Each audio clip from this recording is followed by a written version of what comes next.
In March 2025, Trump announced a 20% tariff on Chinese goods. Subsequently, China responded quickly and announced a suspension of soybean imports from 3 American companies. Last week, Chinese importers had purchased at least 40 cargo ships and about 2.4 million tons of soybeans from Brazil. Most of these soybeans will be shipped between May and July, and the purchase volume is about 1/3 of China's average monthly soybean imports.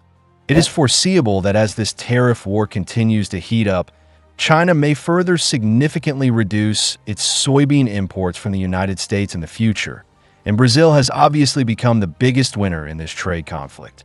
Some Western media even predict that Brazil is likely to completely replace the United States and become China's largest soybean supplier in the near future. So, in the context of China's refusal to import American soybeans, what kind of losses will American farmers face? And does Brazil really have the strength to completely replace the United States and become China's primary source of soybeans? If you like our video content, please click to subscribe to my YouTube channel so that you can receive all our latest video content. Now, let's get into today's topic.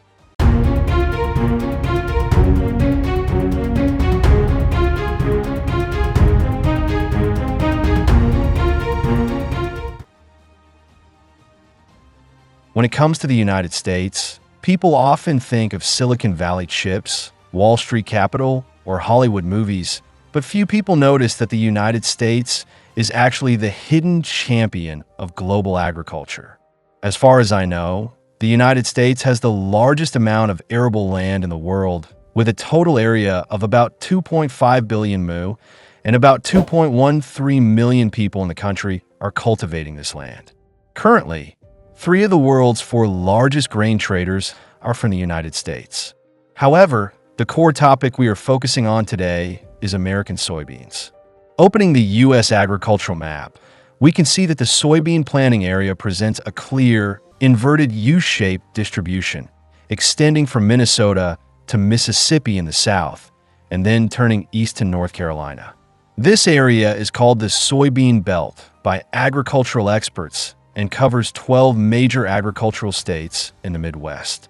Among them, Iowa, Illinois, and Minnesota are the 3 major producing areas.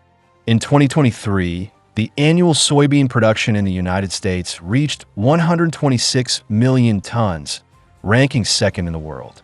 In addition to meeting domestic consumption needs, there's a large surplus for export.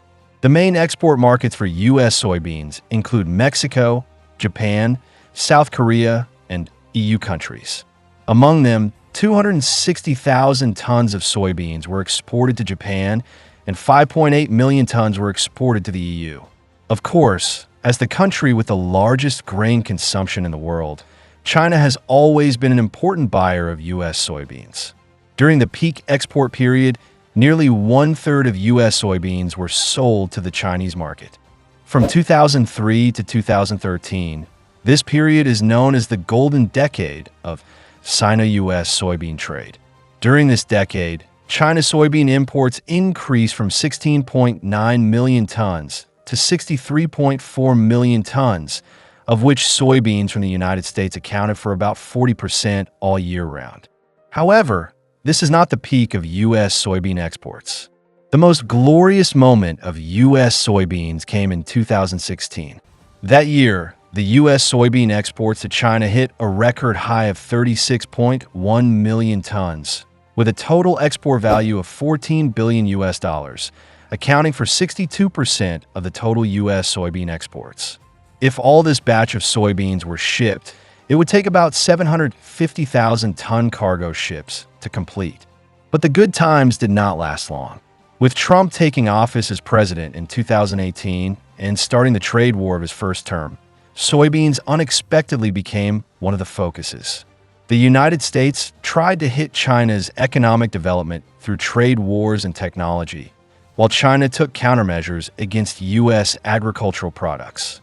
According to my investigation, from 2019 to 2024, the U.S. soybean market share in China fell sharply, falling to less than 30%. This means the loss of a huge export market for American soybean farmers. But even so, this period is not the darkest moment for American farmers. In order to fight back against the tariff war launched by the United States, in March 2025, China Customs issued an announcement announcing the suspension of soybean import qualifications of 3 American companies. As soon as the news came out, American soybean exporters immediately fell into a state of tension. The reason given by China is also quite clear. Ergot toxins and some seed-coating ingredients were found in the inspection of imported soybeans, which are potentially harmful to human health and therefore unacceptable.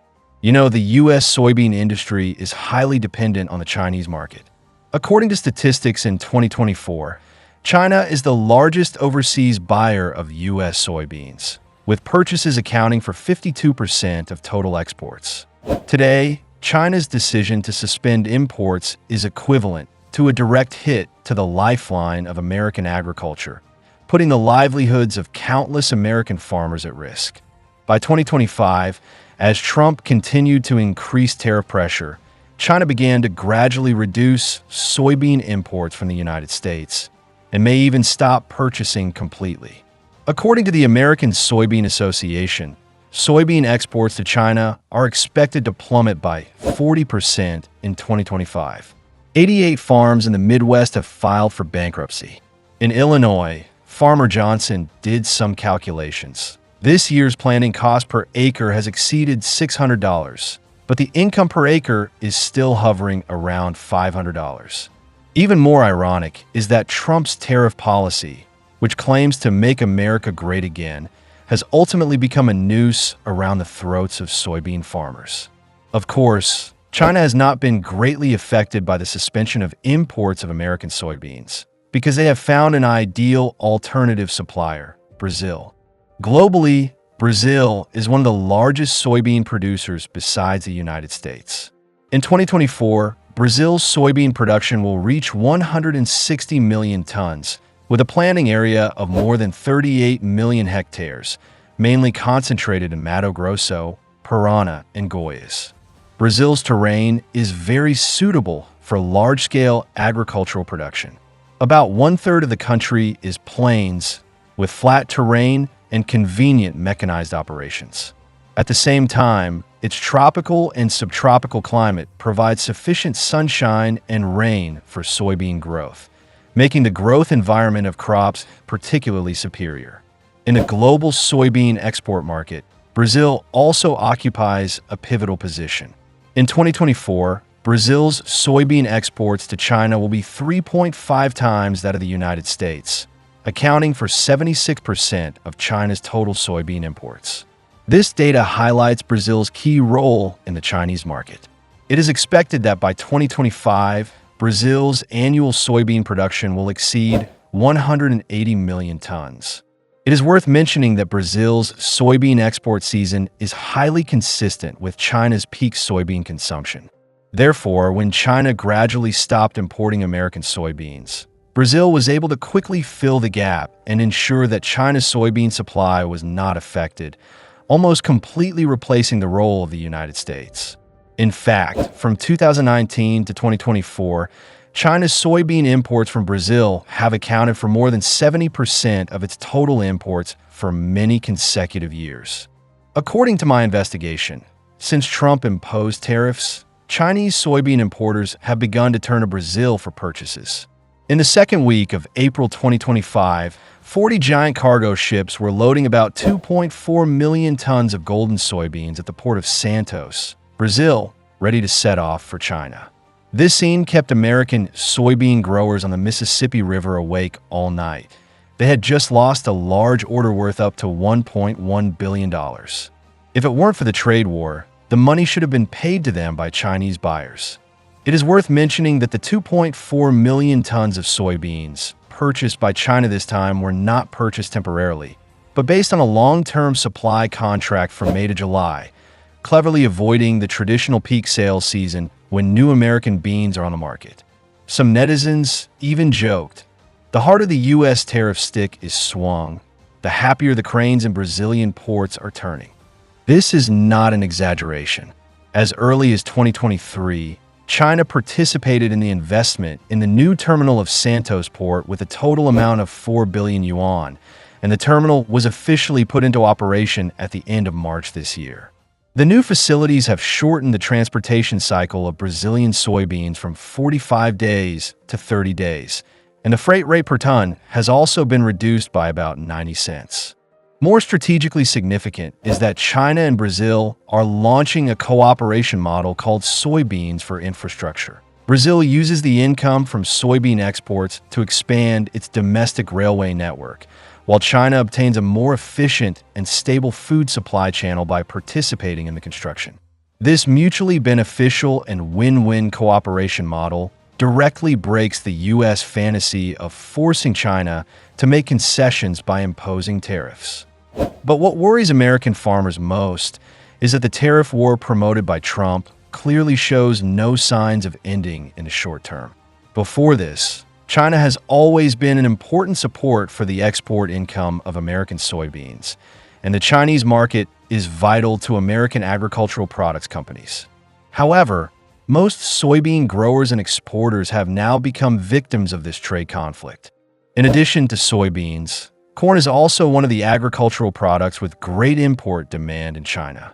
According to my survey data, in August 2024, the United States exported only 240,000 tons of corn to China, far lower than 1.5 million tons in the same period of 2022, a drop of 83%. Although China still imports American corn to a certain extent, under the continued impact of the trade war, the United States is gradually losing corn export income from China. And these market interests that originally belonged to the United States are likely to be taken over by Brazil. Although Brazil is currently the world's second largest corn exporter, China has never imported Brazilian corn in the past 9 years until 2024. As the Sino-US tariff war continues to escalate, this pattern is quietly changing, and the United States' dominance in the market is being shaken. At present, the economic difficulties experienced by the American people are the direct consequences of Trump's implementation of the reciprocal tariff policy. This strategy of harming others without benefiting oneself will ultimately only make the United States bear a greater price.